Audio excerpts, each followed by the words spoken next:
Hello and welcome to the latest episode of Fools Rushing STFC podcast on what has been a very mixed week of news at SN1.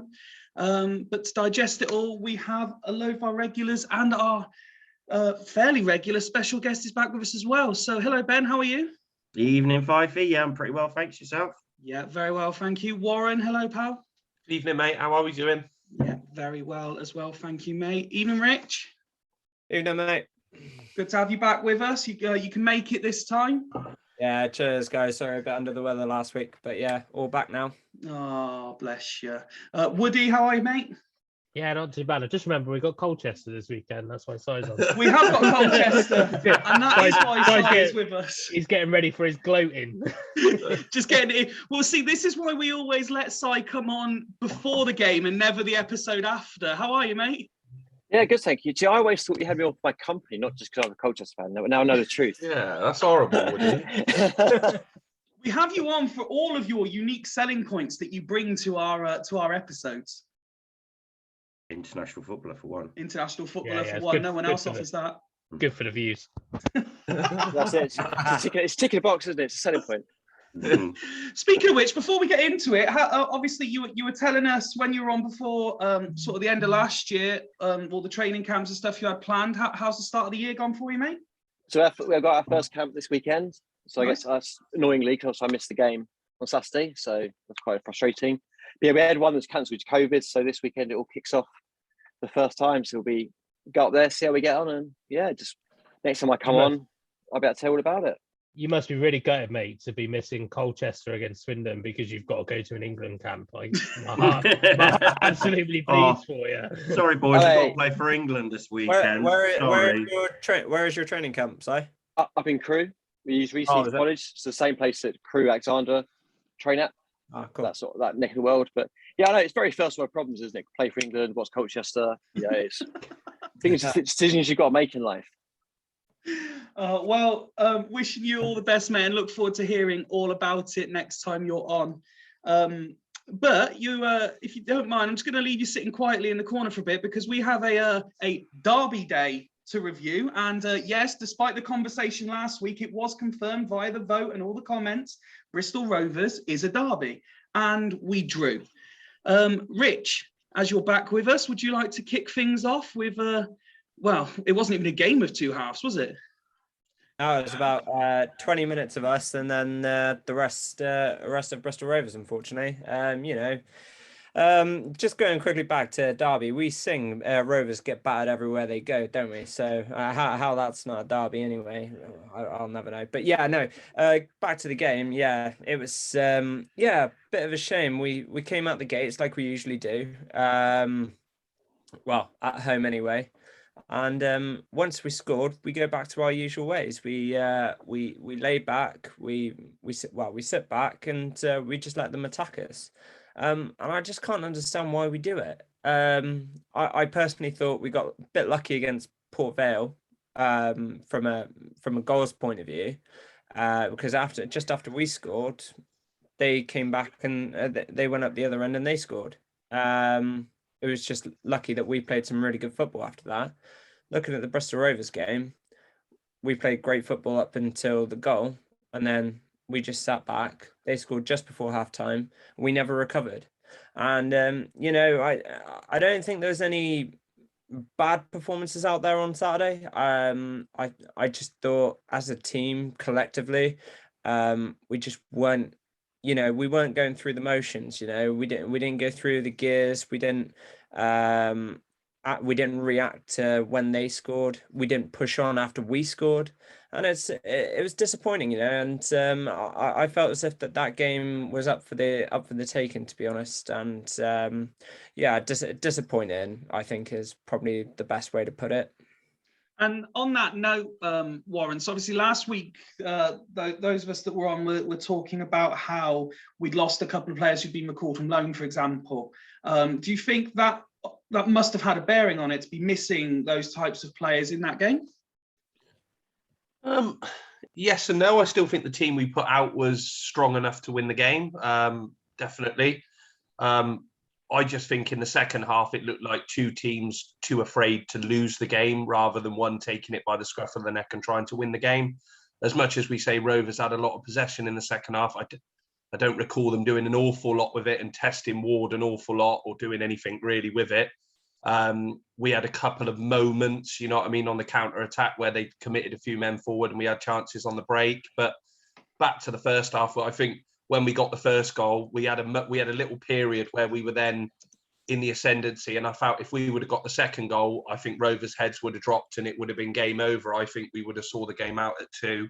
The goal we conceded, I think it's very questionable from Ward, to be honest with you. Don't get me wrong, it's a great ball into the box from the lad, but I think the keeper's, you're covering that side, the keeper's got to deal with it. Do you know what I mean? I understand where he's coming. He's waiting for a flick or waiting to commit one way, but he's got beat at the end that he's covering. So for me, you know what I mean? And a lot of people behind me where I was sat, we were all thinking, yeah, Ward should have done a lot better for the goal.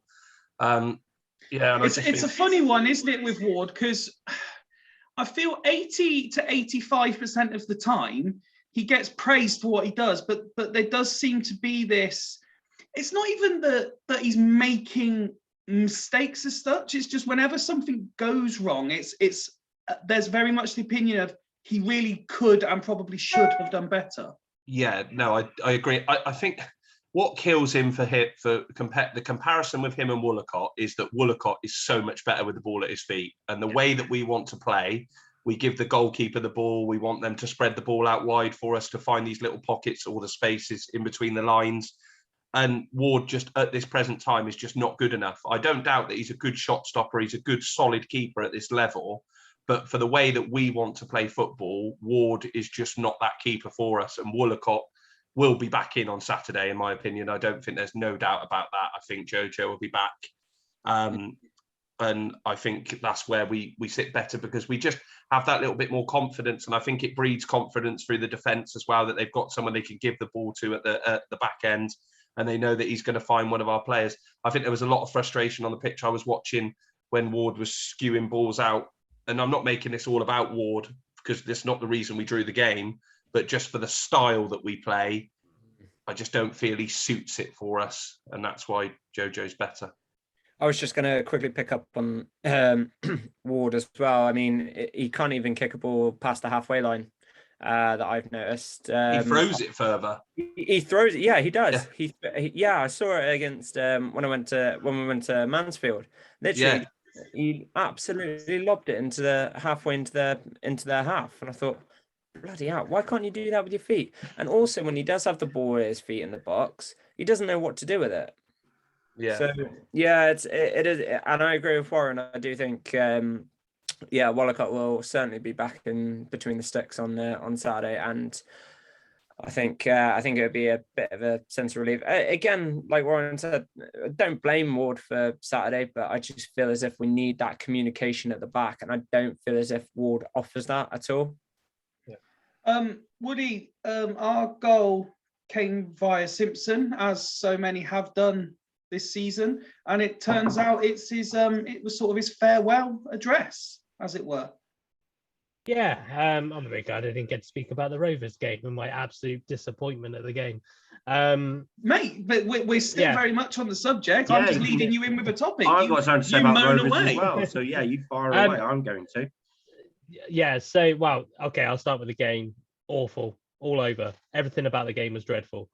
But I thought, it's after, we had a good 20, 25 minutes, arguably a very good 15 minutes to start with. And then after that, I can't pick a good performance. I can't pick an average performance. I generally think the whole team played really badly after that. Yes, I do agree that Ward should have done more about the goal. Probably should have got there. But Ward has really, even when games against Port Vale and things like that, he's demonstrated why he's the number 2 goalkeeper. If he wasn't doing those small things, then he'd be our number 1 keeper. So I can't say I'm massively surprised, but when we look at the defending for that goal as well, the defending was dreadful. 3 players had their pick at that goal that were onside. They were all onside. Second half, the atmosphere was so good. Even in the first half when they equalised, the atmosphere was so good, and then it was just such a buzzkill in the second half because it just felt like we sat back. We didn't. When we tried to attack, we didn't look very threatening or anything like that. It was just really, really poor to watch. I felt like both teams burnt themselves out in the first half. I thought it was such a good tempo, end to end. It was a proper derby feel, wasn't it? And you were thinking, more of that in the second half. And then mix that in with, and he's not the reason we lost, but arguably some of the worst refereeing decisions in that second half. First half, I thought he was actually quite good. I thought he managed the game quite well in the first half. But the second half, some of those decisions were absolutely dreadful. In terms of, bookings here where there shouldn't have been bookings.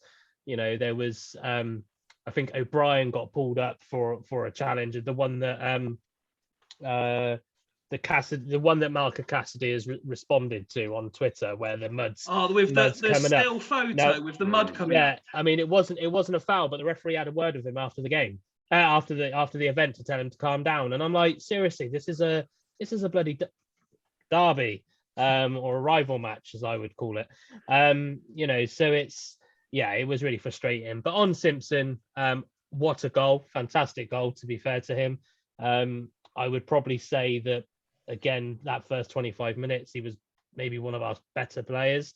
But after that, again, another player, unfortunately, that I think he's lucky he got the goal, because I think if he didn't get the goal, I don't know what people would have been saying on the recall. Do you know what I mean? He's been one of those players all the way through that's kind of been so... It'd be Marmite 1 second. It's... we've all criticised him at certain stages. We forget his age, that he's only 19, but then we think he's played more minutes than anybody else in the team. So there's no real excuse for him not to be adjusted, and things like that. But yeah, I mean, on the day that he was recalled, I was thinking, that's a bit annoying, but we've got the other lad in now. Let's see how he gets on. I'm quite impressed with how quickly they moved on that, by the way. I don't know whether they had him in the pipeline already or anything like that, but we're going to talk about him later. But fair play to Simpson. I hope he gets games at Ipswich. I hope he gets time at Ipswich, because he does have a good potential. And at least, like I say, he wrapped up his Swindon career with a goal. No, absolutely. And Ben, I know you wanted to have your say on the game as well. The point with other results that has left us 6th position, 40 points. Sorry, not 40 points. Ignore me entirely. But leaves us in 6th position. It's probably about right for where we all said we would be. Maybe we were looking a position or two higher, but we're about right for where we said a few weeks back. Yeah, we're in the pack, aren't we? We're very much in the pack. The autos are a stone throws away. I think the squad needs to improve considerably to maintain that push. And we do need to look on into the transfer market. We need at least about 3, possibly 4 more to really steady ourselves to push on to try and get one of those top 3 places, because I don't want another season in the playoffs. And sorry, Ben, sorry to interrupt, just whilst it's on my head there as well. I think I'm not going to gloat here, but I think the table now shows how important that win against Port Vale was last week. So, yeah, but it does. But if we're be outside 2 the points playoffs, off, it is important. But it wasn't, in my point of view, it wasn't season defining. That was my point of view back then. But you are right; we would be in a considerably worse position if we hadn't beaten Vale. But there you go. But anyway, yeah, my view on the game. I actually going to credit. And I don't want to, but I'm going to. I hope you're not going to say words that begin with B and R next. Yeah, Barton. I'm actually going to credit him, but because a team is often built around a manager and his ways of playing, and he shithoused the way he's played. McCurdy, if anyone noticed the first few seconds since the kick-off, McCurdy had someone drop his shoulder on him, and they were really getting on his tits all day, just little tiny little fouls, annoying, and he was moaning and he was whinging, and that's when McCurdy's off, when he's not right on his game.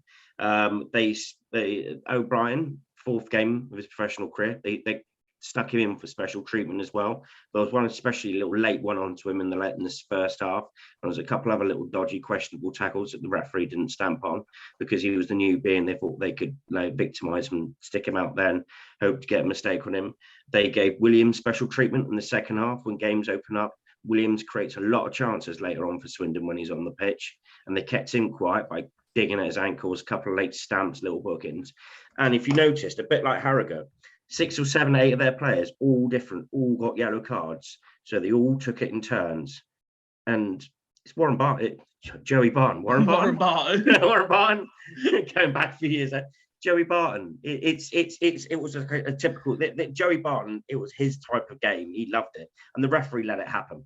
We all saw it, and it was just Joey. It was just Joey Barton doing Joey Barton things, and that's the only game that Swindon hadn't enjoyed 60 to 65% of possession, because they just completely shithoused us, and they made the second half incredibly bitty, incredibly stop-start. We never got going. We never got on the ball because they kept fouling us. And they got a point in the end. And if there was going to be winning, it was them. So it nearly came off. Now, just briefly, before you go on to the next one, I'm just interested to know, as slightly more of an outsider. Si, obviously we have an invested interest, whether you class it as a derby or a rivalry or anything, but any particular comments from a Colchester perspective on Joey Barton? Well, I think I read a couple of weeks. No, I read a couple of weeks ago, made me absolutely wet myself hysterically. He was criticising his players for their disciplinary records. And if you're a player getting disciplined by Joe Barton for being ill-disciplined, you've got to have a long, hard look at your choices in life. But to be fair, I don't think he pursues management. I think he's not a good figurehead for the club. Just some of the things he does. Well, okay, most of the things he does off the pitch, and obviously what he's done on the pitch. Going back to talk sport. I think he's better suited just going back to like his own living room and keeping quiet. Yeah, it's nothing personal. I just don't like the bloke. Or jail. Yeah. To be fair, Yeah, in his press match interview after, he was very, I think whether it was because they got a point and they were quite happy with the draw, that he was very complimentary of Swindon. He was they're a very good side. They play the ball around, and you weren't expecting that after the first game at the Men, where he was very critical of Swindon, wasn't he? And he was very digging against Garner, didn't want to say anything nice. And I thought this time, maybe just because they got a result, he was very complimentary, or not many teams are going to go there and get anything. Do you know what I mean? I was like, well, fuck off, Barton. Sorry. Yeah. Sorry, Ben, carry on with the next point you were going to make then. I forgot where I was then. I was in mid-flow. Just teams are built into Barton's. It just looked a typical Barton performance and where the team was built up, and it's a bit of a shitter really, because other teams are going to watch that and they're going to copy and element that, because Bristol Rovers had more success overall during the game and more possession than any other team that's come to the counter ground this season, and we were horrible, and I think they made us be horrible because we were flying going into that game, and it's a shame, but that's why I was going to give them credit. I was going to say there was a Bristol Rovers fan who does a few pods go around, and it was quite looking at the how other fans look at it, because they all think we cheated throughout the game. I think we're all dirty cheats. Is this similar to how the Port Vale fans thought we cheated to get a penalty? Yeah, they just think we're a whole load of dirty diving cheats. And they were accusing Johnny Williams massively, weren't they? We were dominated all game. Johnny Williams was lucky not to get stretchered off the pitch. Johnny Williams got battered, didn't he? Every single time. And they were accusing him of diving, and I thought, there was one maybe that he's sort of just gone over in the centre circle, and I thought, but two or three of them were borderline, like they have literally absolutely just cleaved him out. Yeah, ref lost control a little bit. Yeah, he did, 100%. He didn't keep a stamp on it. Should have showed a red, and that would stop all of that. But frustrating, but there we have it. Woody already mentioned it briefly, and unfortunately Ned's not here tonight with his full Ned report of facts and figures, but we have acted quickly to replace Simpson.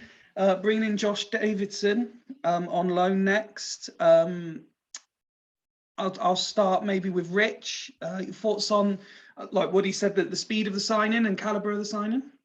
Yeah, I think like you said, a very quick business.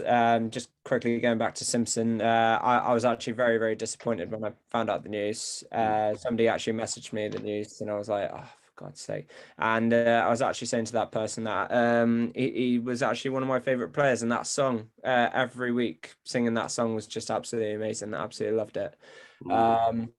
In terms of Davison, I've heard mixed reviews on him. One thing I have heard though consistently is that he does give it 100% every game. Somebody shared a video of him on the Swindon Twitter page of him scoring 2 goals in like an EFL trophy game at the start of the season. And you know, I think he's one player that he's really good hold up play, which is what we needed. We needed that player that's big, strong, looks like Andy Carroll. Holds the ball up well, and can get into the box. One thing I did notice though is that he doesn't seem very fast. So I don't know. I think that will be wait and see. But one thing he does have is a hell of a strike. So it will be very interesting to see how he sort of links up with McCurdy and obviously all the other players in that midfield with Gladwin and Johnny Williams and everything like that. But I do feel as if that Tyrese Simpson was actually a massive kick in the teeth, because I just felt that he's obviously been with us all season now. It did take him time to sort of get his groove, sort of get into the mix. But I think after a few games, we actually saw what a massive unit this guy is and what potential he actually has in our team. So it's really, really disappointing. Wish him the best of luck. I hope he does come back, but I don't think he will. What I don't quite get is the reasoning behind it, because I don't think he's going to play at Ipswich. McGreal. They've got 4 or 5 strikers. They've got Chaplin. They've got Macaulay Bonne, who I believe is one of the top goal scorers in League One. Quote me if I'm wrong. But if he's not the top goal scorer, he's certainly up there. You know, Tyrese, he's never going to get into that team. So what I don't get, he's got 6 months left on his contract. He's already told Ipswich that he doesn't want to go, that he doesn't want to sign a new contract. And if Ipswich think recalling him such late in the transfer window and he's going to get snapped up for a fee, the guy's not going to go for 150 grand. He'll probably get more of a compensation fee when he goes for free in the summer, because he's under the age of 23, so they're entitled to get a fee for whatever team he signs on to. So what I just don't get is why they've just done it and just not left him on loan until the end of the season. Because we buyers, because they fully knew our position that we could not sign any players. So I don't know what Ipswich are trying to do, unless they had somebody lined up to sign him. But who's going to sign somebody 6 months left on their contract? Well, I could be wrong, and I'm sure Si will correct me, but I'm pretty confident last time he was on, he said that any player that's represented Ipswich ends up at Colchester. That is definitely true. We officially now, we've got a new left back on loan. We can field a complete 11 of ex-Ipswich players. I did see that. Yeah, I saw that. Yeah. So keep your eyes peeled there. Yeah. Sorry to interrupt, but I was just saying, the cynic inside me, going to what you're saying, I don't know why, the cynic inside me says John McGreal, who's currently in court with Swindon Town because he thinks we owe him money, we're disputing that, is a current Ipswich under-23 manager. So it could just be a bit of sour grapes. It was just going, well, we'll have our player back then. It could be that. Keeping it with you for a sec, Ben, I'm very much, I saw a tweet you put out, I think it was yesterday, late sort of yesterday evening, and I'm very much in the same camp. When it comes to new players, particularly ones I'm not as familiar with myself, I do tend to look at it as how the fans of the club he's come from react. and there doesn't seem to be that real negative about him. They all, like, the few sort of posts and that I've seen have been quite complimentary of him. Yeah, what I've read is he's all right. He's not good enough to lead the line for us. He's young. He tries hard, but he needs for improvement, and he's not very consistent. I think that's just the overall what I've picked up from other fans, which is a lot better than he's fucking shit, thanks for taking off our hands, which is you often get on socials from away fans, the selling clubs. So yeah, so he looks a straight swap. So obviously I think he might have been a contingency plan just in case, unless we knew about Simpson for quite some time, and we've been gearing up for this, and we've probably been in talks for a while. I don't know, but yeah, we'll wait and see. But he looks like a similar type of player. No, absolutely. There's a couple more STFC related topics to mention, but before we do, let's move on to our regular features with Woody and discuss, if we must, what's going on in the Fantasy Premier League, and then some at least one positive result, I think, for the women's teams this weekend or last weekend. Yeah, I'm just going to get a Fantasy Premier. I keep forgetting about this. That's because Kieran's been taking your place because he's too busy gloating. Yeah, I got 30 points somehow this week. Let's have a look. Oh, I didn't do dramatically badly in comparison. Bearing in mind it was another week where I completely forgot to change my team around. You tend to seem to forget when there's Friday night football, and then Kieran messages 5 minutes into the game saying, "Hope everyone remembered to do their team." Yeah, and I think I started doing some changes on Thursday, and I was even debating playing my wild card, I think. And then I didn't bother. I went, no, I'll wait until tomorrow to see any injury news and things like that. Yeah, and then I just totally forgot about it. So as a result, I didn't get the lowest in the league, which is good. Unfortunately, Fifa, that was you this week. You do surprise me. Who got the lowest? Did I at least get double figures? Yeah, he got 28. Ned had a good week. He got a 58. He breached the 1,000-point gap. Well done, Ned. So well done, Ned. So it's only one show now that's got less than 1,000. So Fife, you're in 6th. Nichols, 37. I guess an average week for you in 5th place. Wazza in 4th. So Wazza's clinging on to that Champions League spot. I'm in 3rd. Just making Wazza look up and hope that he's going to get that 3rd place automatic Champions League qualification. It's a dead cert if you carry on not bothering. No, evidently not. I haven't bothered for weeks now, and I've only got down 1 place. Yeah, but I was about 100 points behind you at one point. Note to self, I'm going to set a reminder on my phone. To be fair, mate, you'd had the league title wrapped up in August. Yeah, well, it ended in August, didn't it? Apparently, so it's fine. Rich in 2nd, good week, 38. Oh, him and Kieran both had 38s this week. So Rich is 8 points ahead of me, and then Kieran is opening up that gap a little bit. In top spot, 1,212. So well, the game week's not over yet, Woody. Still got Watford. Watford are still playing another game. Who captain Dennis, by the way? No, they got Roy Hodgson. They got Roy Hodgson. Country captain Dennis, and he got sent off. I laughed so hard at that. That was brilliant because I had Josh King. I noticed how many people had captain Dennis. Brilliant. Yeah. Oh yeah. So it is. I've still got points to come off the bench as well. Yeah. So yeah, the boring stuff out of the way. The women's, the first team played on Thursday night against Cheltenham, who I was very impressed with. I thought they were a very good outfit. And it does make me laugh. I hope he watches this.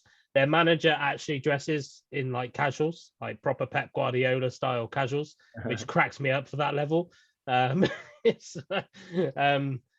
yeah, they lost 1-0. My lot won 8-0 on Saturday. Just nice and easy. Wow, it's under 16, so I don't like to say it's nice and easy, but it was a convincing win. And then The development travelled to Bristol to take on AEK Bocco Athens. That's right. That's the team we tweeted to find out the history Yeah, behind their name, and they completely ignored us. Yeah, we didn't get a response. They're there again this weekend, actually. I don't know, whoever organised that league needs shooting. But they're there, so they won 2-1 again, which is great, which really closes the gap at the top of the table for them. The first team have got a tricky away tie to Southampton Women's. Oh, we spoke about them before. Yeah. So not the big money spenders, the other ones. Oh, okay. Development, as I said, go to AEK Bocco. My team are playing Derry Hill, and I'm not here because I'm a committed manager. We're yet to play Derry Hill yet. We're supposed to play them 3 times, and we're yet to play Derry Hill yet because they've pulled out of fixtures previously, whether it be COVID and things like that. So naturally, I thought, oh, we got Derry Hill on the 29th, so I won't need to worry. And they messaged me at the beginning of the week to say their squad's looking good. So it's always going to be the way, isn't it? Like, but, yeah. So good luck to all teams. I don't know. I'm not going to catch any of them, obviously, because I'm going to be too busy making. Well, we'll be coming on to that, no doubt, very shortly. The next thing I want to come on to, it's not really Swindon related, but we have made it Swindon related because that's the type of fans we are, and I'm sure Si will also have an opinion on it. John Sheridan's back in management, and look at the delight in Woody's face that I'm bringing this up. I mean, needless to say that the reaction to the appointment was exactly what I expected from the online community, and the only thing I'm slightly unsure about, I do see the funny side. I just don't know how it's going to work in practicality, is the amount of people already posting that they're buying the inflatable dinosaurs off eBay. But Woody, you were very happy that I brought this subject up. Do you want to go first? It's not just John Sheridan, though, is it? They've taken on Tommy Wright as well. I was just going to say that. How Tommy Wright is allowed to be in football, I'll never know. I thought he was banned. This makes me laugh. There's people that I know that would love a professional coaching job, professional management job, and you've got Joey Barton, who should be in prison. You've got Tommy Wright, who probably should be in prison. If that was any Tom, Dick, or Harry on the street, they'd probably be put in prison for it. But yeah, John Sheridan. It led me on to listening to that podcast. I think I can't remember the name of it, but there was a podcast where he did 2 episodes or something. Oh, Under the Cosh. Under the Cosh. Yeah. Under the Cosh. Under the Cosh, that's it. Yeah, and it's quite funny because they talk about how, like, obviously he's got legendary status at certain clubs, and he was a hell of a player, to be fair to him. But I mean, R.I.P. Oldham. They're going down. If I'm brutally honest, I just don't. As much as it feels like he could be the type of shithouse manager that will keep them up. I just don't work for us. Yeah, I just don't see the praise. I know, like, this is his 7th stint or something at Oldham. 6. Sorry, thanks, Rich. It's like, how on earth does a manager get to go back to a club that often? It's just. Yeah, I just think it's balmy. I think I know a lot of Oldham fans are happy about it, but I know one Oldham fan in particular that's very happy. Yeah, I just don't think it's going to do it. And for me, the fact that he's appointed Tommy Wright as his assistant or one of his coaches, they're not kids. They're not kids, and also I'm pretty sure that Tommy Wright didn't speak too kindly of John Sheridan either when obviously he kind of abandoned ship. Now, obviously, I know John went through a horrible time that I wouldn't wish on anybody whilst he was here. I do generally feel for him for that. But at the same time, your job's a job. If it was the players, he'd be saying the same. So yeah, it just made me laugh listening to that podcast, and they're saying like 95% of players enjoyed playing for him and stuff like that. And I'm like, so the Swindon squad. Yeah. Was only 5%? Was that 5%? Was it? because I can't recall a single player, and I've spoken to people that watched Swindon train that saw him do absolutely nothing during training. So I just don't understand the hype behind, and I don't think he's going to save them. They are at the bottom, and they Oldham. They are right at the Yes. bottom. So 22nd. Are they? No, no, no, so Oldham. So as they've it stands got a- now, I was gonna bring Sai in before I let the rest of you guys have your joyous say about what's likely to happen.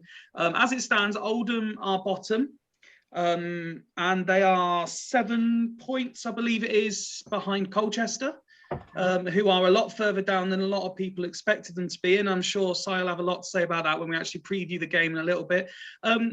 What is there a particular reaction from you, Sai, about Sheridan getting the job? I mean, a lot of Swindon fans, as Woody's already alluded to, are saying Oldham are down now with that appointment. Well, obviously, I'll be happy if they are down. That's one less space for us to have to worry about contending for. I just don't get the loving he gets at Oldham. Some of the stuff some of their fans are tweeting. It's like, I know Alex Ferguson's gone back to Man United. We're between him and like Tommy Wright being there. It's like, right, who do you want to look after your kids? Robert, Jimmy Savile or the McCanns kind of thing. You know, you good if you do, damned if you don't kind of thing, aren't you? So I just think the reason the owner's gone for him is because the fans like him. They think it's like a quick fix, solve some of their popularity issues, get him in. The rest of the Football League just laughing at them, knowing that that's pretty much the final nail in their coffin. And he's not the man. He's the man to take him down, but he's definitely not the man to bring him back up again. They'll struggle down in non-league. You look at the clubs that are down there. So I don't think it's just the death of the football club. I think it's just the death of everything around there. Yeah. And I don't think they could do much community engagement in schools anytime soon either. So I don't think think anybody needs reminded that you almost got Chesterfield relegated from the National League. So, I mean, I think that tells you everything. And that is the thing. It doesn't come with any sort of like form, if you like, in that situation, getting people out of trouble. Exactly. Yeah, it's not like he's like, as Woody said, if you look at his career as a whole, then yes, there are some significant high points. But if you look at his more recent track record in terms of what he's done, it's not impressive, and I just don't understand it. He's doing it for free. Yeah. That's the only reason. They've got no money. The owner don't want to put no money in. That they had the under-18s coach doing a job that they got tonked at the weekend 3-0. They don't want to put their money in. He's put his hand out and said, "I'll give you a hand." If we make this a big deal, Swindon, well, they'll beat us when they come to our place. Yeah, that's the problem. This is going to be the big problem now. We just got to concentrate on us. I don't see what the obsession is from the Swindon fan side of it as well. Sheridan's gone now. It should be forgotten.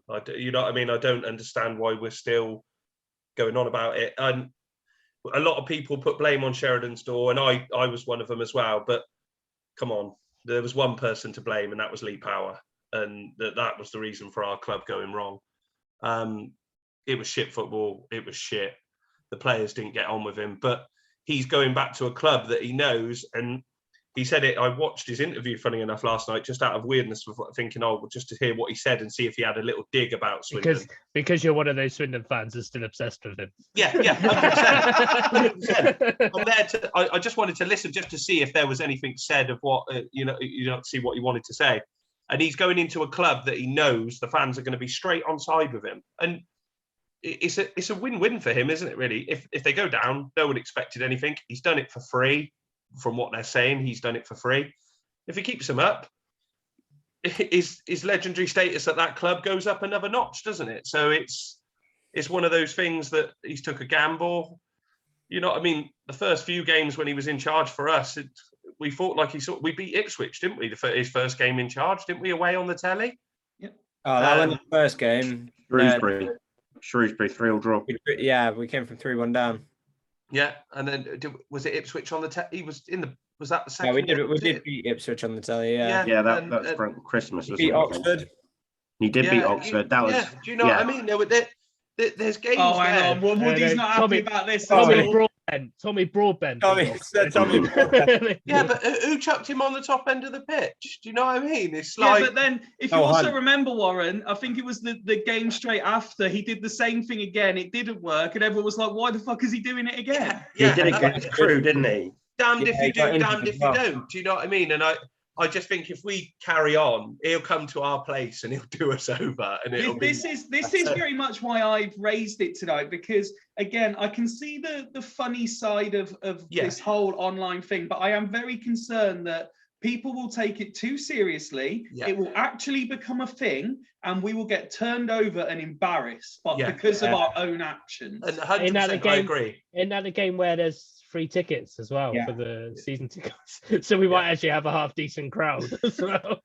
Yeah, it'll turn needy, and like Woody said, you kind of feel for him last year because no one wants to lose his position. He lost both of his parents, and I know it was tough, but surely that affects. You know what I mean? You're trying to do a club. He's from the north. He's coming to do his mate Lee Power a favour, didn't he? Do you know what I mean? And it was shite football, and you know what I mean. But no one can put yourself in that position when you're trying to do a job that you're in the forefront of everything, and you've lost your family when it you know what I mean? I'm not defending it because it was shit football, but you never know. He could be a hero again. And if we make a big thing out of this, we could have egg on our face come March when he comes down to our place, because he could just do one over on us. And it, like Ben was saying earlier with Rovers, he'll set them up like a shithouse team. They'll kick, they'll try and they'll just do everything in their power to make it difficult. And he'll have these players on his side and he'll have them fired up to come back down here. And you never know, do you? Ben, was there anything you wanted to add into this before we move on from Sheridan? I think it's going to go one or two ways with Sheridan. I think either they're going to get the Shresurrection that they all want. Oh Lord, Is that what they're Sheridan! calling it? Not just say that. Shresurrection. You did not just say that. Fuck no. No, that's what they say. It though. That's You the read first it on time the Twitter, wife's heard that's why- you say erection in a while, Ben. Well, no, but it'll go that way, or all the players will hate him, and what will happen at Swindon will repeat itself, and they'll go down without a fight, and you'll probably pick up about 5 more points. And You we'll do get feel for Hallam Hope, don't you, as well? Because when he didn't like him at Swindon, did he? And Hallam Hope must be sitting there going, "What the hell?" Missalou, poor old Missalou's there as well, just going, Oh, yeah. God's sake. So, you know, they could be sat in the dressing room going, look, the lad's a wanker. Honestly, the bloke is a dick. You know, so you don't know what he's going to, they don't know what he's going to come into. So it could go all horribly wrong. And if that is the case, then my heart goes out to all the Oldham fans, because they're going through a horrible time with their ownership. And Yeah, of course. now they've got Sheridan. And they've all deluded themselves to thinking that Shresurrection, where it's coming back. And he's going to save them from the brink. And he's actually a big knob. And it's and so it could go really badly for them. But Ned has turned up in spirit form. That's normally him that just randomly goes on around and starts calling managers different names. He has chucked out an olive branch, though, Sheridan, because he was going, maybe I do need to change my style of management, and I need to put my arm around them and say, "Oh, come on, lads, you know what I mean? Let's get going." I think he's thinking, "Well, I didn't do that. I didn't do that as Swindon. I just killed every single one of them and just went, you're shit." I mean, let's face it. This is his last stint in management. If he fails, that's it. If he manages to keep him up, I don't know. Who knows? He might get offered a 3-year deal at Oldham. Yeah. Or we might bring him back. Season. Oh God. They sacked him twice already. One thing you're missing here is how dire it is at Oldham. The fact they think he's the saviour.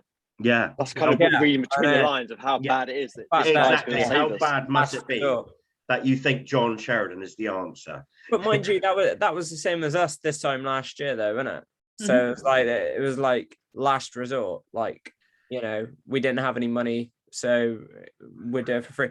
One thing I do want to know though is some Oldham fan, but I don't know. I saw an image of it. They've set up a GoFundMe page to raise 11 grand to pay for Sheridan. I don't know whether or not it's an actual genuine GoFundMe page, but because they're going to try and pay him, aren't they, for the games? Because he apparently is doing it for free. So they love him up there. Yeah, I gathered that. He's going to keep him up. He's going to keep him up, and then he's going to look back and go, "Fuck off, Swindon. Yeah, I told you I could do it." Going to keep him up with victory over Swindon in March. Maybe they're just going to let £11,000 keep him as like a pet and keep an occasion just pat his head every now. Instead of a picture on the wall, they're just going to keep him there. In case of relegation, smash glass. One other line coming out of the county ground this week, since we last met, we continue to gain more sort of commercial partners in various ventures, and the most recent one got us talking, particularly Woody, about merchandise within the club. I don't know if you want to take the lead on this particular discussion, pal. Well, it just cracked me up that obviously fair play to Dan Designs or whatever. His work's brilliant, and obviously fantastic for him to get that partnership. But when he was on when he was on that call yesterday on the supporters club thing, I was like, I never really looked at like where to get his stuff from. So I had a look on the website, and I was like, 15, 20 quid for a picture of the county ground. It's not too bad. But then go on his Etsy, and it's like £5.12. It's just like, and I just sat there and I just think, and it gets you thinking about like, as Rich alluded to, it's got a little blinking Swindon badge on it that says it's an accreditation. But and then I was thinking that today when I was in the shop and I was buying my little and some football gear, and I got to the till and I got my 5% supporters club discount or whatever it is I get, and it was like I bought him the training top, like a zip up training top and some socks, and it came to £46. And I was just like, I just sat there and I just thought to myself, like, I've paid it because like I want him to have this, and it does look, it is really nice. It's a really nice outfit and all this kind of stuff. But I just thought to myself, like, 46 quid. If you go on Puma Teamwear and have a look at those templates, they are not even a third of that price. You could, like I look at it and I go with like the coaches stuff that we've got of the women's.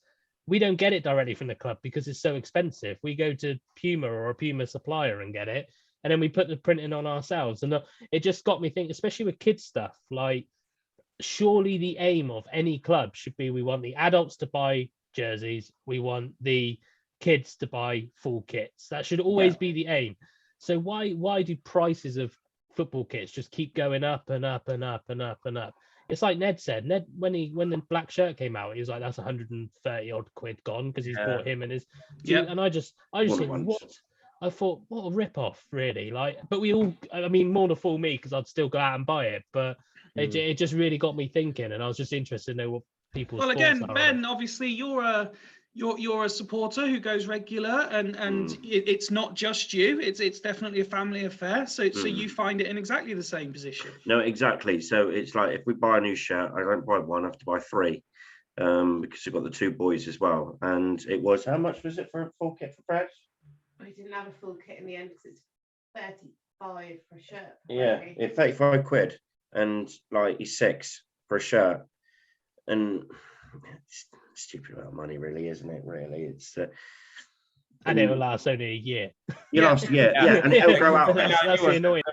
Fred's now got a drawer full of Jack's hand-me-down old shirts, so he's got a load of retros now from about 5 years ago. So.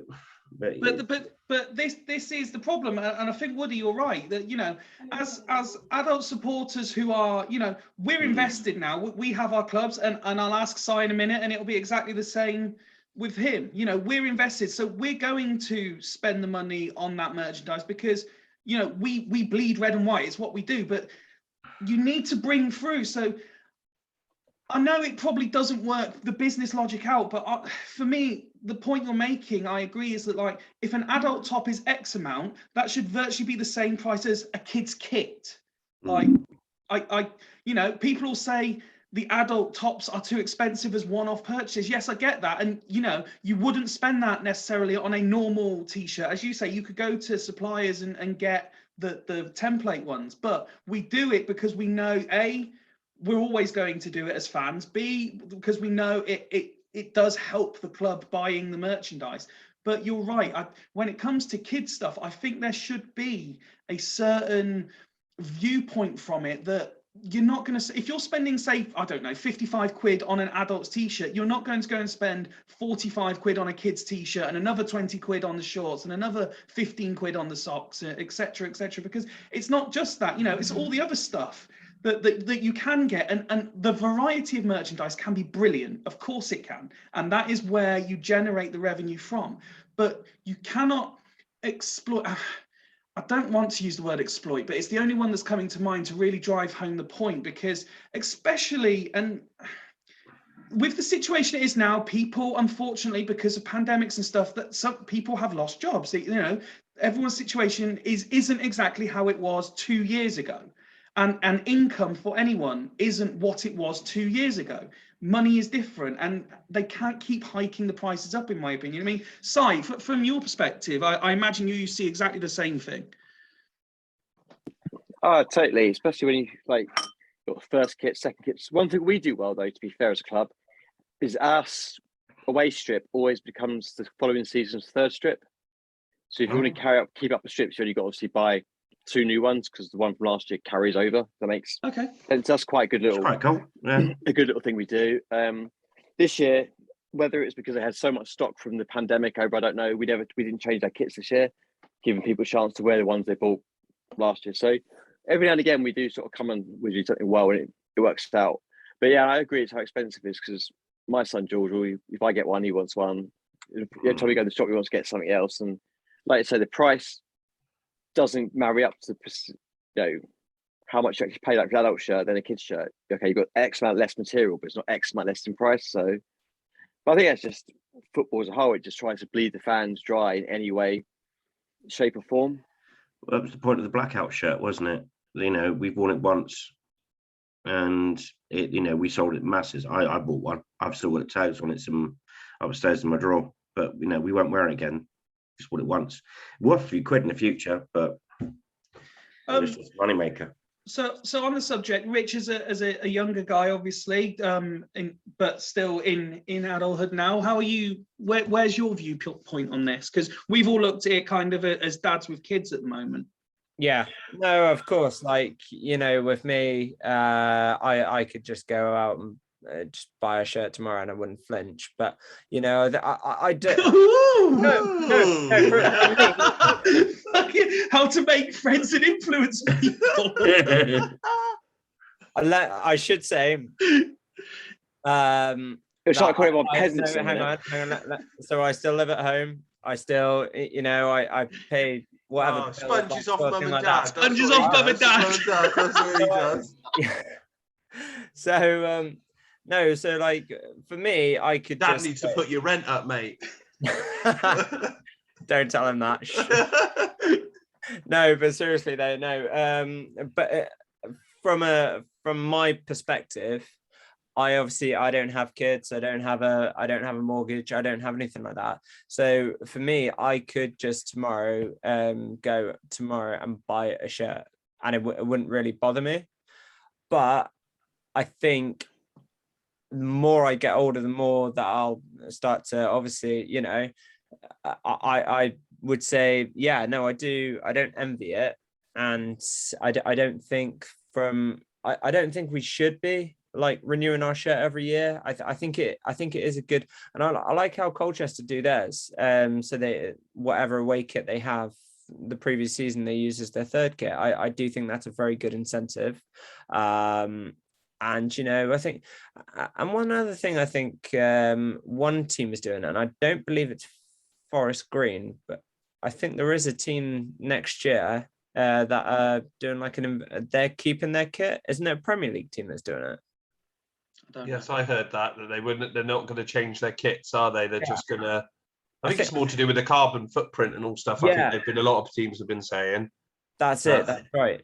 And if there's any team in the English pyramid that shouldn't be changing their kit, it's Fulham, because they're scoring a hell of a lot of goals in theirs at the minute. Mm. But yeah, and I do feel from an environmental side of things, I remember a few teams used to do it, like they used to change it every 2 years. So I remember Chelsea did it in 2003. They kept their kit until the end of the 2005 season. So, you know, I think personally, I've always been a believer that the kits should last at least 2 seasons anyway. Yeah, I agree. And I think especially with Swindon, because, I mean, apart from this year, the previous 5 seasons, we had the same freaking template that all was changing was the lines on the sleeve. So one was just like a straight like stripe, and then the following season it was a dotted stripe, And then, you know, what the hell was changing from it? One season it had a collar, the other season it didn't have a collar. Like, you know what I mean? You know, it's petty. And you know what? But us fans, obviously, you know, we'll go out and buy that. And whether or not you have kids or you don't have kids, obviously you want to support the club every way you can, because that's how they get money at the end of the day. It's one of those catch-22s, isn't it? I think you're definitely right. We can all sit here and say that there's a problem, but we're all part of the problem because we keep buying into the problem. Yeah, exactly. So just a couple of points for me is that it's an occasion purchase. I find, like, I'd go and buy it for my little one's birthday or for Christmas or something like that. But I think this year the club have kept it high because, am I right? They still haven't got no home shirts. Didn't they sell out? We didn't fund. We didn't have enough. Do you know what I mean? I was in the shop earlier, and it's literally just the black shirt now and a couple of mini kits. Yeah, we just haven't got. We didn't have the stock, so they ordered in. They didn't expect what we had with everything going on at the time when they were bringing this new shirt through. So they had low stock. You keep the price high. That's just the same in any business in walk of life. Do you know what I mean? If you haven't got enough stock, you've got to keep the price high to, you know what I mean, just to get rid of it, and then you've made the money there and then. So until it's all 15 quid at the end of the season. Yeah, that's it. But with what's left, but do you know what I mean? There isn't going to be a lot left, is there? There's no home shirts. Do you know what I mean? That's the first thing you look at when you go in, don't you? You go for the home shirt. Do you know what I mean? That's my opinion anyway. It'd be interesting to see what happened, because I know that they did all that work on the online store, which the online store stock doesn't match what's in the shop at all. I think they need to sort that out first. But you can definitely see that they're trying to put more into the shop, and it does. I mean, when me and Rich went up to Port Vale, I was so impressed with their store. Looked awesome. You know, it's really well stocked out, different types of merchandise, whether it be tack or not. But I'm hoping that Swindon start to go in that angle a bit. And Christian alludes to it all the time. Why we don't keep the shop open after matches, I'll never know. Yeah. We need if they want to talk about making money, they need to do it after matches. We've had at least 7,500 to every game this season. That's people that probably that's when the kids drag their parents in, don't they? They've just watched. Dad, I want to just go watched Swindon lose. They've just watched Swindon lose, and now they want a shirt. Yes. Do you know what the other problem is that the shop's not even open 5 days a week. It's not open Monday to Friday. So that's the other thing. It is now. It's only Monday. It's open today, wasn't it? It was easy to hide behind COVID, wasn't it? That's what they were all. I think their hours are a bit more sensible now. I think it's only Mondays. They were advertising for staff though for a long time, weren't they? Yeah. So, but yeah, it looks, you know, it's getting better in there. They seem to be widening, but they need to sort the online stuff out, because if I looked online, so if I wanted to get Arlo some stuff for his. If I had looked online, I wouldn't have got him anything, because there was nothing online for him except for the black kit.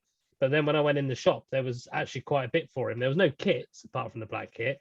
But there was a lot of those training tops and like the training leisure wear type stuff. Yeah. There was a lot of that stuff. I ended up getting him that training zip up that looked like the one we had pre-season that I was hoping was going to be our kit. Do you remember, with like the kind of burnt red badge type, burnt red Puma badge? It looked really smart. Just before I move on, because I am interested, especially while Si's here and getting the sort of external view. What do Colchester do on the point about the shop and that being open after match days now? What's the situation there your end? Do you guys tend to do it?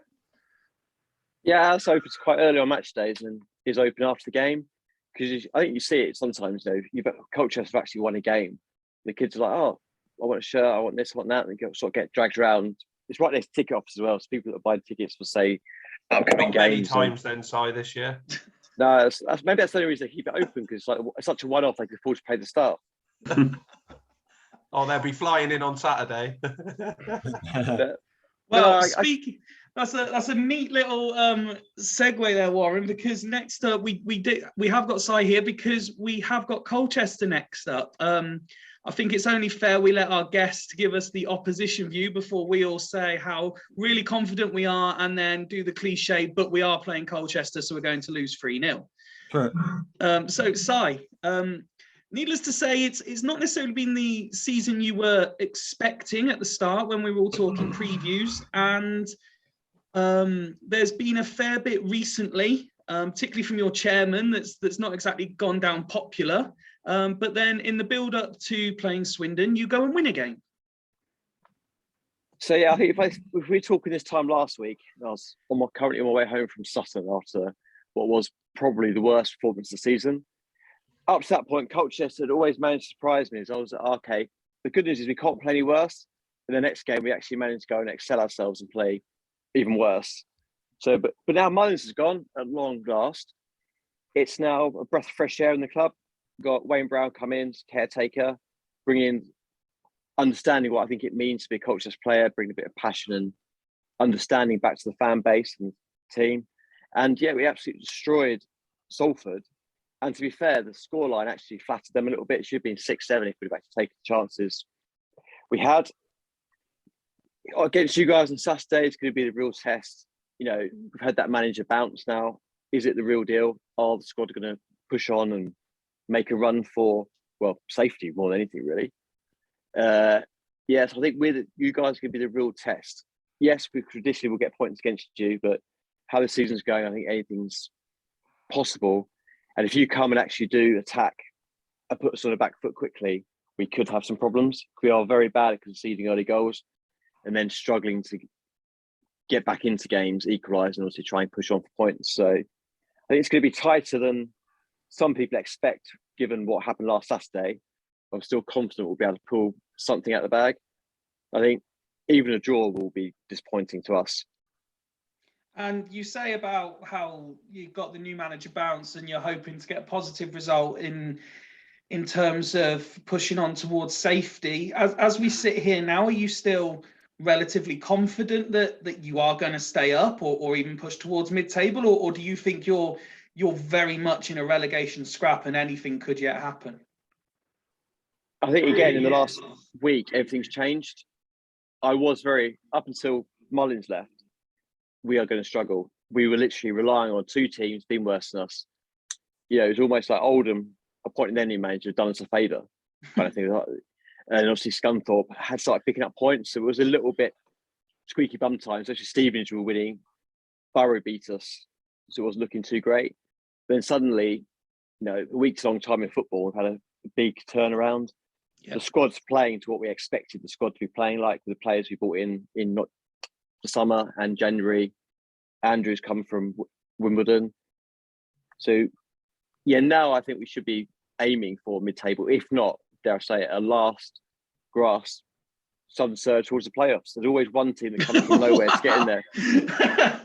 Wow. I mean, we were saying off air about the definition of fickle. I think that's the definition of optimistic, a burst for the playoffs at this point. But never say never in football, as they say. If I was to ask you now, then, for a score prediction, what would you be expecting? I reckon it will be 2-1 win to us. 2-1. But I don't think it's going to be as one way as some of our fans expect it to be. After, like I say, I keep looking back to after Saturday.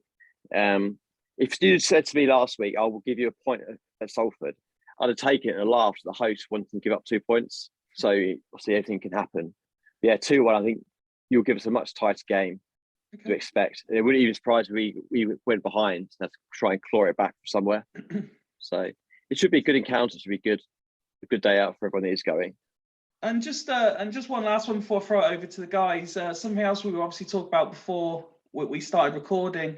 The recent comments from your chairman, etc., has led to various demonstrations, etc., if you like, from your fans. But you were saying this is the first home game since those comments were made. Are you expecting a good atmosphere for the game, or are you expecting something a bit hostile towards what's going on off the pitch? So there will be an element of sort of the tinderbox situation of anything could happen. Again, with the change in management, I could have done a little bit to appease certain segments of the fan base. But I think if we do go behind or end up losing, that's when I think there could be issues of a lot more vocal issues towards the chairman. And regardless of whether it is his club or not, you don't come out and say, it's my club, I do what I want. That's just common. Read the room. Everyone knows not to do that. If Mullins is still being charged and we've lost at Salford, I would not have been surprised if people were on the pitch getting to that sort of point of the protest. So it might have got a bit of leeway, might have got a bit of breathing space, but a lot will depend on the first 45 minutes. Okay, we've all certainly been in that sort of situation. Woody, I'll come to you next. I've already used the cliche, so we don't all need to do it. Are you expecting a positive performance and result? I want to say this is going to be the time that we actually do beat Colchester. If you keep saying it, it will happen eventually. I mean, I want to, kudos to Colchester for giving Wayne Brown a chance as well at the main home. I'm a big fan of his. He I know it was only Malden and Tiptree he was at before, but he had a good record there. A very good record there. So I do wish him the best, except for Saturday.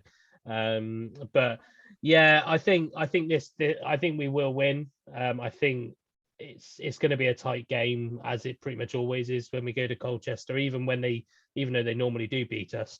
As long as it's a better performance than the EFL Trophy game, we were pretty bad in that game. We thought we had like 69% possession or something, and still didn't get as many shots as Colchester did that day. I think you went to that side. That wasn't he? That game, didn't you? So yeah. I was surprised how badly you played it, but then you had a lot of sort of we did fringe players.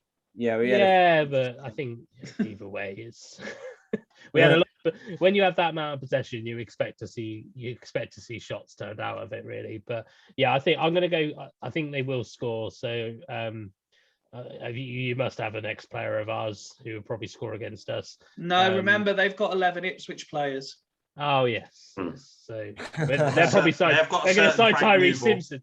Oh, that's it, Frank Newman. That's what I was thinking of. Yeah, of course, so, yeah. So he's going to score against us. So that will be their one goal. Mind you, he wasn't in the squad for a while. Is he the one that was omitted from the squad for a while? I'm sure there was someone a while back at Colchester. But yeah, I'm going to go 2-1. I think we'll win 2-1. I think this is the time for us to, and I want to win because poor old Rich is making that journey all the way there. So it's a bit of a pig, as Si would have found coming the other way. It's distance-wise, it's not that bad, but it feels like it takes about 6 hours to get there. Yeah, to be honest with you, Woody, I'm making a weekend of it anyway, mate. So if so that's all right. But yeah, no, I am. No, so come on then, Rich. Tell us what you're expecting from the game. We've lost what 2 away games all season, have we? No, actually, I should know because I have been to pretty much every one of them. But yeah, is that just another? I'm spending all that money again. Not quite. No. Hopefully we can bounce back from last week. Obviously at home. We didn't really, it was a derby day, but I think the pressure is on now to be starting to pick these results back up away from home. I went to the 2 games that we did lose, Barrow and Leyton Orient, and they were god awful places. But now hopefully I don't know what your pitch is like. Si, what's your pitch like? To be fair, it isn't actually too bad. Yeah, it's probably one of the best. Isn't actually too bad though. Doesn't sound great, does it? But no, it depends what you compare it to. For a League Two pitch, it's good quality. But obviously, if you compare it to I don't know, the Etihad or somewhere, it's going to look like a park. So I don't. Yeah, Port Vale's pitch was decent. Yeah, I was going to say we went to Port Vale last 2 weeks ago, and their pitch was absolutely immaculate. And we played our football on there, and we probably played arguably our best football of the season on that pitch. So, I mean, if we because let's face it, the county ground. I looked at the county ground on Saturday, and honestly, it didn't look good at all. And, controversial. I'd agree. I'd agree. Yeah. I think, Mm. but it did have the frost covers on all week, to be fair, so it's not really had much water on it. But you know, I mean, every team is in that sort of scenario to not get their game called off at the moment. And ideally for us, I would rather us play the game. What is going on tonight? You've got Ben doing impressions of Ned by calling people out. You've got Rich doing impressions of Woody by like, no, that's no excuse. I'm not having that at all. So yeah, you know, hopefully, you know, when we do go away to these places, you know, and hopefully we can continue to play our football the way that we want to play our football. Like I say, I think a few changes do need to be made. I didn't know you had a tail, Fifey. Damn it, you noticed. The cat's just jumped up behind me. I was hoping you had noticed. Yeah, I do think we need to make a few. Well, there will be changes regardless, obviously up front and everything like that. Obviously, I think the change back in goal needs to be done. And you know, let's see, and hopefully we'll have a bit more squad depth by Saturday as well. Hopefully, we'll have a few more players on the dotted line. So, and I think that is a priority for us now. The time is ticking. I was a little bit concerned yesterday. I was talking to one of my mates, basically saying that we haven't signed anybody yet. Obviously, Tyrese went on Sunday. I said if we didn't make a signing yesterday, I think we were going to be in trouble. And you know, it's next Monday, isn't it? The transfer window. Yeah, Monday coming. Yeah. So you know, time's ticking now. 6 days to go. We need at least 3 or 4 more players in by then. And this is what really, really worries me, is the fact that we did leave it very late on a lot in the summer. Didn't have much choice, to be fair. We didn't, but you know, we were all saying that, you know, we needed maybe 1 or 2 more strikers. Thankfully enough, it's paid off for us. But you know, from my perspective, is we had the whole of from the end of August to January to plan this. We did bring 2 early new signings in, fantastic, but then we lost Kessler Hayden, we lost Crinchlow, and we lost Simpson. Yep. So let's not delve too much into transfers, because that's coming up in that's coming up in the mailbag in a second. Oh, is it? Oh, sorry. Yeah. All right. But a score prediction from you, Rich, please. Score prediction, poor. Depends how we do up front. You know, it depends how the new boy does. So I want us to win. So I'm gonna say 2-1.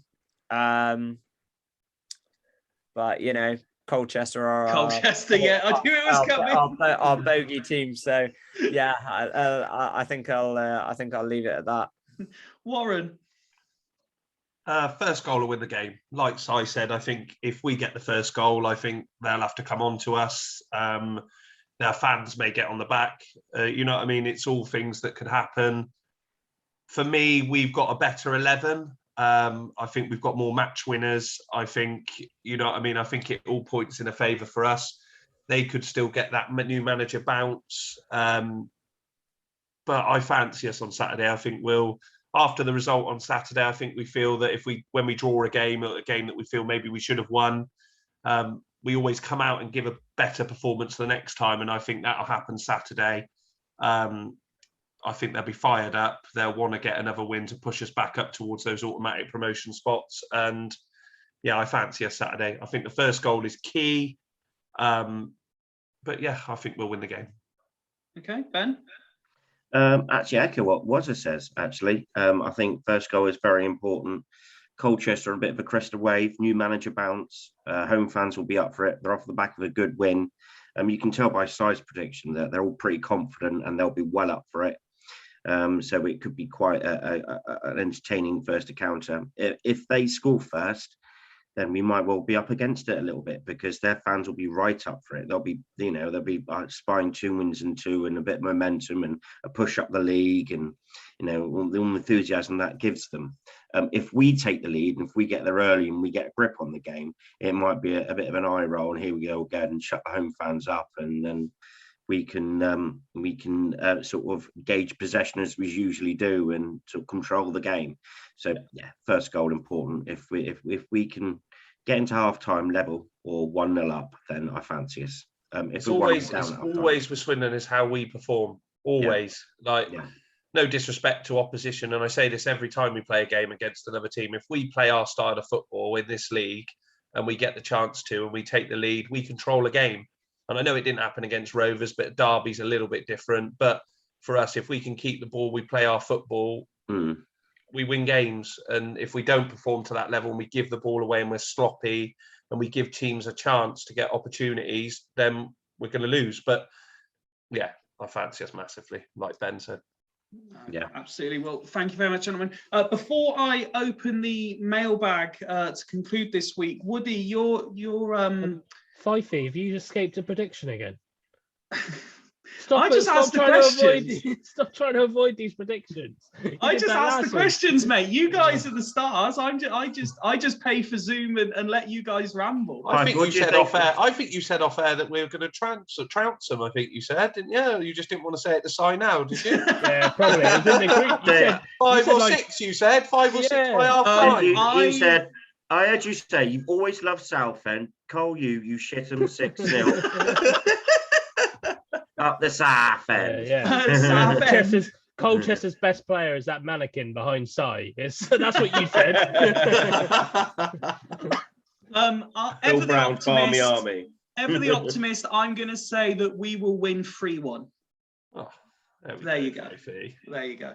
But yes, before I open the mailbag for this week, Woody, you are about to undertake a charitable challenge that is very much worth mentioning and promoting.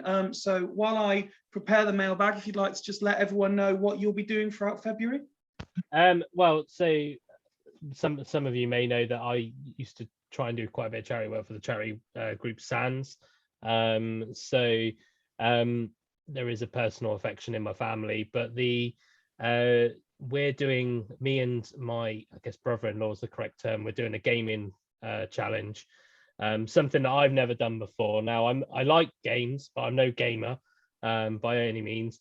We're doing some sort of 24-hour FIFA challenge, which I've been told is going to be a lot harder than people think, because one of mine and Rich's mates, Chewy, has done a 12-hour one, and he's a proper gamer and he struggled. So I'm really starting to worry about a 24-hour one. We were thinking of like Swindon to the Champions League in 24 hours, but we're still deciding on the exact challenge. There are some people that have donated already, which is fantastic, and thank you to all of those. We will be doing it. We just got to firm down a date in February where we will be very high on coffee and non-stop for 24 hours. Now, this is what I was going to ask, because I have another friend who's equally recently done something for Sands, which we promoted late last year, and I know he's undertaking the same challenge.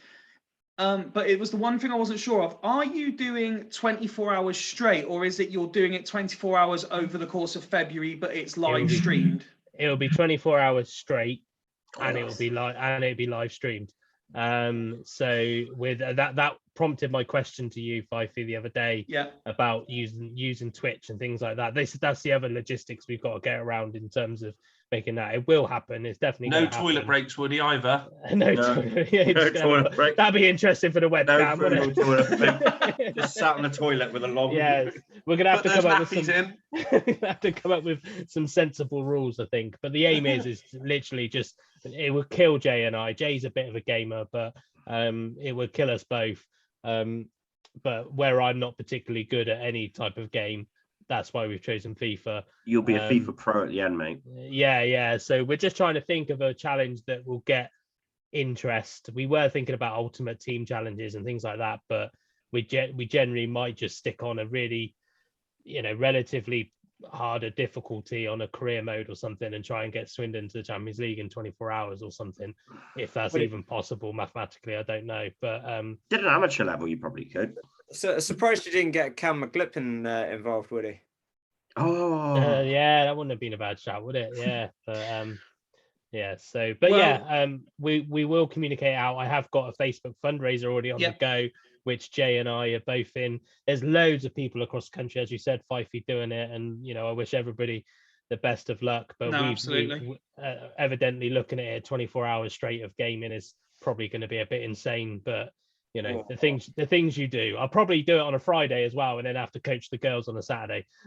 So it's it'll be definitely interesting. Well, obviously, I wish you all the luck. Depending on what date in Feb you pick, we'll carry on plugging it if it's sort of later in the month, and we'll be sure to share all the relevant sort of Facebook pages, etc., through the Fools Rush In socials as well as the personal ones. But yeah, good luck to you and to everyone taking part up and down the country.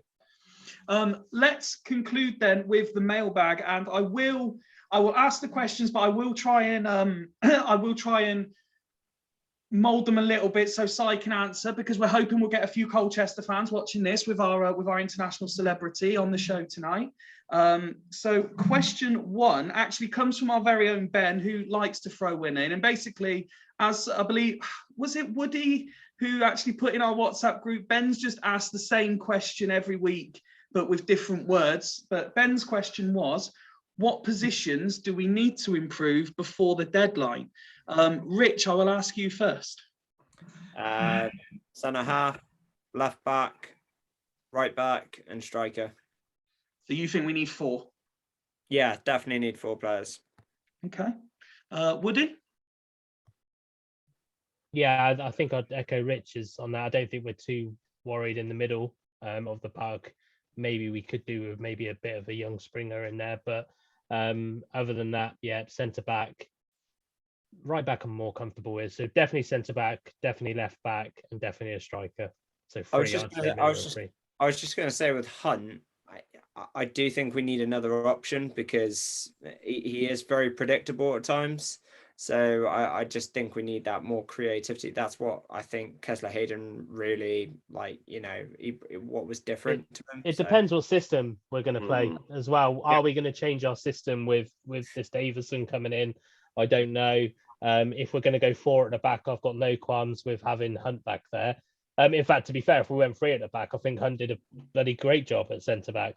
But I think if we're looking for a wing back, then yeah, Rich is right. We're definitely going to need a right wing back, and Ellis isn't quite strong enough to last the whole season at that role, I think. So yeah, but definitely anywhere but the middle of the park, really.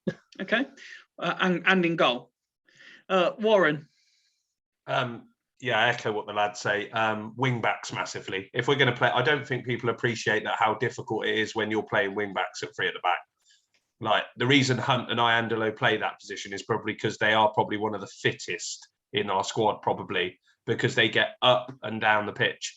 Like, you can go on about creativity, but just putting themselves in the position and being difficult to beat, and then getting at the top end and pressurising the opposition is massive in that position.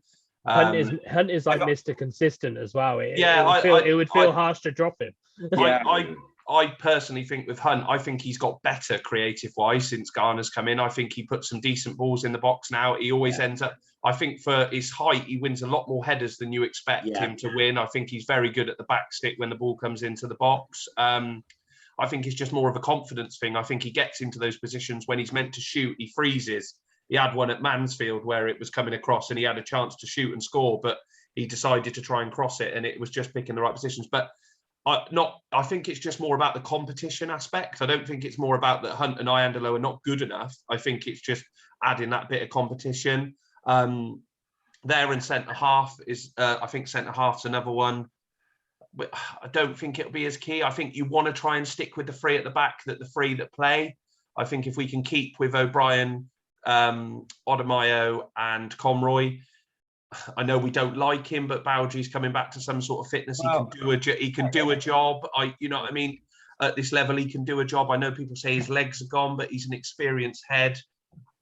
you know what I mean? Hunt could go back into there if we get another wing back. Hunt's done nothing wrong at centre half. True. You know what I mean? He's done a decent job there. So for me, if you were picking a centre back or a wing back and we had the opportunity, I would go for a wing back all day long. Okay, Ben.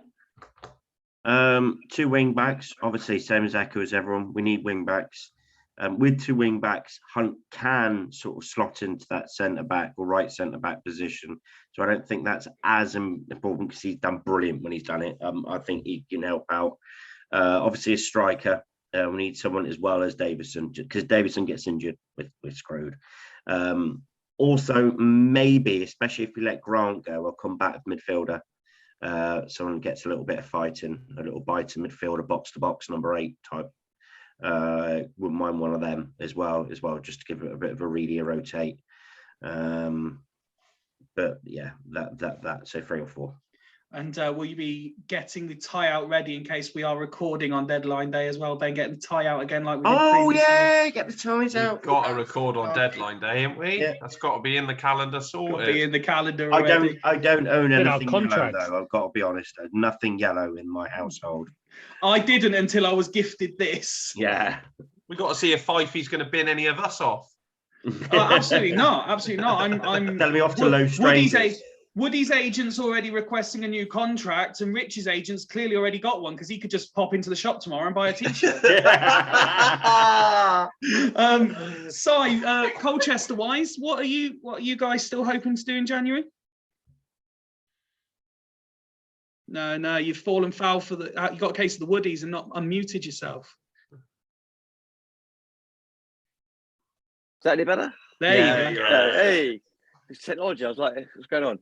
No, I think we need another goalkeeper, just more of a backup for Smile George now. Turner's gone back to Newcastle. Okay. Just because if George does get injured, we're pretty low on the ground there. Maybe another striker, just to complement Andrews and Sears. Going back to Saturday's game, the 11 we started with, I think we did look strong, were good. We need a bit more depth because the bench didn't look as productive as it could have been. And, at times you're like, if so-and-so gets injured, who's going to come on? Who's going to replace him? And so I think a striker and a goalkeeper is pretty much all we need. Obviously, if anything else does come off, we don't need another midfielder, that's for sure. We have hundreds of them. So, so that's it. I'm quite happy where we are. So as long as we keep what we've got, we shouldn't go too far wrong. Okay. The next question has come from the usually very entertaining parody Clement Fooney Twitter account. So his question is, looking at the second half of the season and the incoming transfers as we see them thus far, do you see a change of tactic, or do you believe that Plan A will remain Plan A? Rich? Yeah, I think Garner's going to keep his style of play personally. He's not going to change it. He's not going to change it for anyone. We've already seen that this season. Manchester City, we didn't change our system, although we probably should have done because they obviously, nothing else needs to be said on that one. Garner's not going to change his philosophy. I don't think many managers do change their philosophies, except for Sheridan, who's really considering it this late in this stage of his career. But I don't. I wouldn't blame him considering we're rooting for you, John. We're rooting for you. Recent manager success, unsuccess. So So no, he's not going to change his philosophy. He's been like that for as long as he's coached, and that's the way he's done it. He's got a system in play. It has worked this season. He just needs the players to. Do it consistently. It just needs the players now, and I think that's just what's lacking for us now. And once he gets those players, he's obviously been really patient, and obviously we've got a loss, a win, and a draw so far since all the players have been recalled. So we can't really complain at the moment. So. But we do need bodies, we do need players, and the quicker we get them in before Saturday, not deadline day, but the quicker we get them in before Saturday, I think the better off we will be. Woody? Yeah, I don't think we'll change the way we play. We might change the dimension slightly because we've got that aerial ability with Davison. But yeah, in terms of the way we play, I actually was one of those that was quite happy we didn't change too much against Man City. Not obviously it didn't work, but I don't see Ghana changing that way. And a lot of clubs, I think, especially those sending out on loans, like the way we play. So that's why we attract these under 23s that are half decent. But yeah, I agree with Rich. We need, in order for this way of play to work, you're right, we probably need to get these in before deadline day, get them a match under their belt, an extra match under their belt, an extra couple of training sessions. But no, yeah, and I don't want to see him change it either, because it's working. It's working this season. As much as it can be frustrating at times, it's working. So don't change something if it's not broken. Warren? Yeah, echo the lads. Just a mention for Ben Chorley, really, because I think it's a clear vision that comes through the club that that him and Ghana are spot on, aren't they? Do you know what I mean? Ghana tells him the vision, how he wants to play football, and Chorley goes and finds the players. And that I think they've been very clever with this Davidson. I read today that Chorley said that they wanted someone that's been playing football, and he's played a few games at Football League level, and he seems like he could hit the ground running, and will probably start Saturday if all going well for training this week. But yeah, I think he's never going to change Ghana. We don't want him to change. We play a good style of football. We enjoy watching it. Yes, we make mistakes, but that's always going to happen. It's about giving the players confidence. At the end of the day, on that one, the way I look at it is, yes, as fans, we can get frustrated, but we're a League Two football club. You know, if these players weren't making mistakes, they'd be in the Premier League. 100%. And I think the other way to look at it with the Davison situation, like Warren was saying, he's already played league football as well. But I'm a massive believer that strikers only need confidence. It doesn't matter what level they're playing at. You know, you look at the reason I have a bit of faith in Davison is, yes, he's had a lot of league exposure, but you look at his record at Enfield, and I know it's only Enfield, but let's not forget what Charlie Austin came from. 100%. You know, so he had a great record at Enfield. You know, so I'm hoping that we're the club that does that. As I said, like Charlton ruined Nicky Ajose, so it's you know, so as you know, it's a confidence thing. So I think that's what I'm on about with that dimension change. We might just see more balls going into the box now, as opposed to build up play in the final third. Fifey, just a point I'd like to make on deadline day. I wouldn't be surprised if we don't get anyone in before Saturday. For Swindon, it will happen on deadline day, because we'll be waiting on clubs to give their availability for players. They'll be we're in the position at the moment where we're only getting loans or free agents.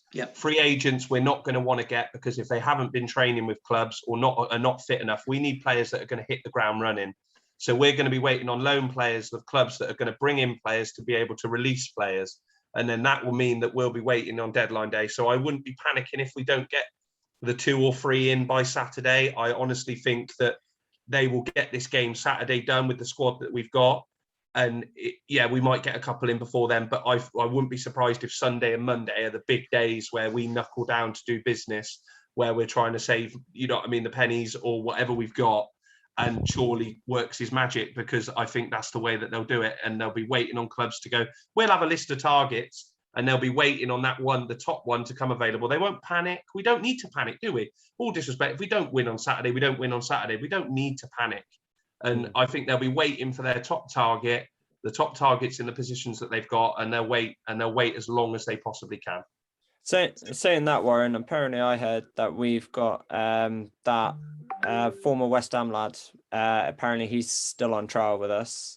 The one that was playing, I think, in Bulgaria. We've got 2 or 3 and trials. then we've got a Crystal Palace academy player that we're looking to get on loan, also training with us as well. So it's all well and good if they've been training with us. Definitely, then they're learning the way of where we're going to play, and 100% if they can get the deals over the line. I think we got to remember as well is that deadline day might not have so much focus. I think Sunday's the big point, as Boz has said, because we have got, is it Crawley on the Tuesday? So we might actually find out that we might be quite quiet on deadline day itself. It might be the Sunday. The only thing with that is that Garner's not going to be massively involved, is he? He will take the training. He will deal with it. It'll be Chorley, won't it? Chorley does it all. Do you know what I mean? He'll be in the back, and Garner will have his say, but Garner will carry on training and preparing the game. And this is why you like this director of football or style that it works, because Chorley will be wheeling and dealing, doing what he needs to do. And I've got no doubt that he'll get the right players through the door and will be stronger at the end of this window. Ben, just coming in on that one as well. Yeah, I'm just saying, I can't believe how that Ben Chorley and Ben Gardner have never worked together before prior to the season, and how well they've come off in such a short period of time. You know, every single one of our signings, bar Gilbert, has pretty much been bob on. So, don't get Rich started again. Don't get Rich started again. Sorry, Rich. No, I appreciate that. He wasn't given a chance, and he may well have come good. So, you know, he might well have. But yeah, Gilbert wasn't a success story at Swindon. He's the only one that hasn't. All the other loans, most of the other signings all have. So, you know, hats off to Ben Chorley and the work he's done, and Ben Garner for getting the way he wants to work to Ben to find those players. So unbelievable. Unbelievable. Our last question comes in kind of 3 parts. So we'll work with it. And it comes from our very own panelist, Craig, who is going on his stag do this weekend. So we have a stag do themed question, or 3, depending on your perspective. So we'll keep it fairly light so that we can get through all 3 parts if we can. And then we can also ask you for a Colchester version of it, if you will. So the first part, he asks, as it's his stag do coming up, which Swindon Town player, past or present, would you go on a stag do with, and why? Rich? And I'm going to put the caveat out there because I know what everyone wants to say. Let's see if we can avoid. Let's see if we can avoid saying Lee Peacock, because that's the obvious answer for most people. Woody's out. My missus has made a suggestion. I've heard Charlie Austin's a bit of a party goer, so I'd probably say Charlie Austin. Okay, Charlie. Woody? Christian Roberts, because they bring Lee Peacock with them. Warren? Oh, I don't know. Who would it? Johnny Williams, because he's just a ledge. You know what I mean? For me, yeah. Ben? Well, Sarah, the missus, said Chris Kamara.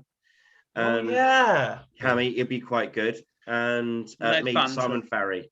Simon Ferry. Oh, Ferry, yeah. Of course. Simon, which current or ex-Colchester player are you taking? Probably current one of Luke Chambers, just because absolute character. Okay. More than anything, I think it'd be right good for a laugh on the lash. Okay. The next part of the question is, with your chosen current or former player, you're going as a pair's fancy dress. What are you going as, Rich? Well, I'm already getting my costume ready for the darts at the end of the year, so I think I'm going dressed as Mrs. Brown from Mrs. Brown's Boys. Oh, that's not popular on this. We were discussing this earlier. Yeah. What? We're largely not Mrs. Brown's Boys fans here. Oh, I know, but Woody, what are you and Christian Roberts going as? Careful. I don't know. That I wasn't expecting. I can't even think of it. I was expecting that question. We'll go as Mario and Luigi. Just because when you asked the question, it was the first 2 characters that popped to my head. Warren?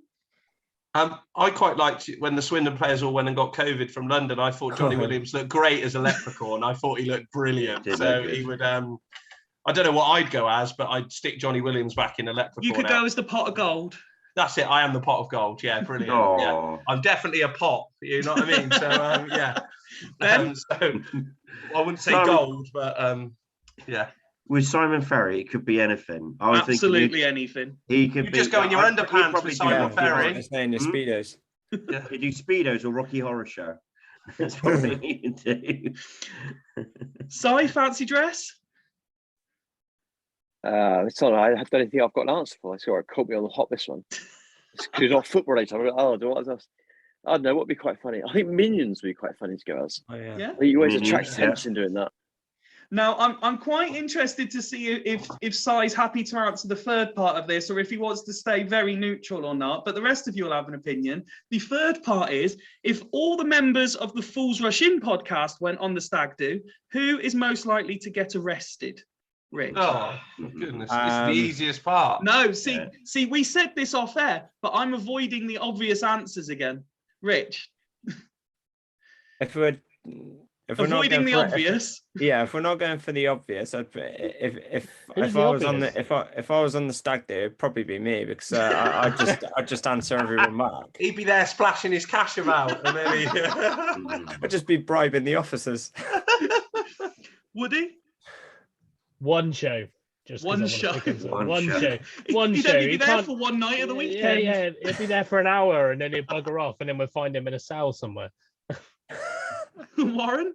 Who knows? He might be already locked Oh, up. I thought it was genuinely going to be the easiest question we had to answer, but if we're avoiding the obvious, I love the Ned- fact that Ned, none of us are because he's- saying who the obvious are, but we all know who the Oh, we obvious know are. exactly.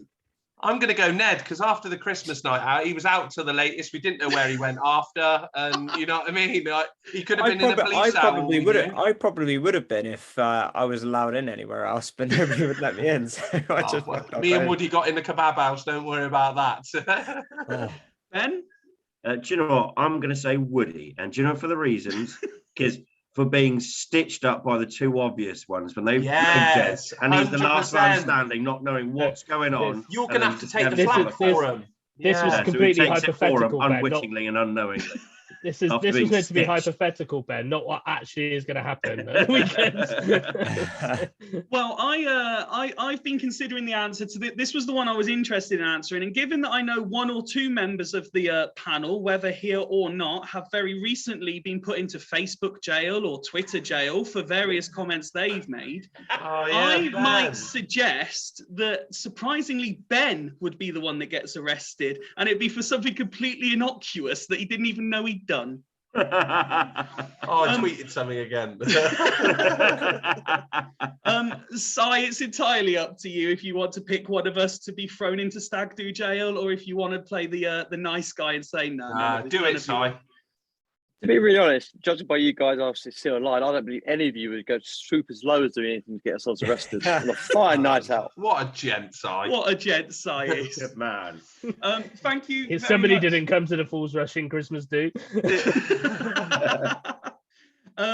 Thank you very much, Craig and Ben, and to the Clem Morfuni parody Twitter account for your questions. That brings this bumper episode, it seems to have gone on for a while actually, this one, to a conclusion. Si, good luck with your training camp. I won't say good luck to Colchester because we wouldn't mean it. Rich, enjoy your weekend away. Woody, enjoy the stag do with the other members that are going with Craig. Don't get And nicked. for any Swindon fans going to the game, please bring back 3 points. From Fools Rush In, until next week, it is goodbye.